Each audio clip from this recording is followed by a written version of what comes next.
আচ্ছা, আমার কাকে জীবন সঙ্গী বানানো উচিত? আমি যাকে ভালোবাসি তাকে, না যে আমাকে ভালোবাসে তাকে?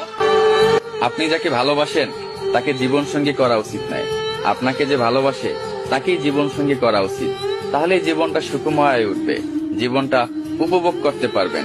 আর একটু ক্লিয়ার করে বলি, মনে করেন আপনি একটা নৌকায় আছেন, নদী পার হবেন। নদীর কিনারায় দুইজন ব্যক্তি দাঁড়িয়ে আছে। একজনকে আপনি প্রচন্ড ভাবে ভালোবাসেন, যাকে নিয়ে আপনার শত শত স্বপ্ন ঘেরা, যাকে ছাড়া আপনি বাঁচবেন না। আর একজন ব্যক্তি যে আপনাকে প্রচন্ড ভাবে ভালোবাসে, আপনাকে নিয়ে তার শত শত স্বপ্ন ঘেরা, আপনাকে ছাড়া সে বাঁচবে না। কথা হলো, নৌকায় যে কোনো একজন ব্যক্তিকে তুলতে হবে। আপনি এখন কাকে তুলবেন? নিশ্চয়ই আপনি যাকে ভালোবাসেন তাকেই তুলবেন, কিন্তু সে আপনাকে ভালোবাসে কিনা সেটা আপনি জানেন না। নদীর মাঝপথে যাওয়ার পর যদি নদীতে জ্বর হয়, তখন সে হয়তো নিজে বাঁচার জন্য আপনাকে নদীতে ফেলে দিতে পারে। তখন আপনি ডুবে মরবেন, আপনি সাতটাইয়াও কিনার পাবেন না। তখন আপনি বুঝতে পারবেন যে জীবনে কত বড় ভুলটা করছেন।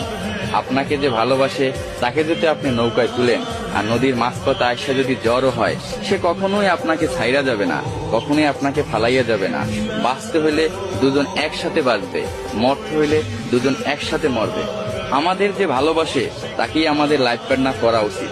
তাহলে আমাদের জীবনটা সুন্দর হবে, আমরা জীবনটা উপভোগ করতে পারবো, হাসি খুশি ভাবে দিন কাটাতে পারবে।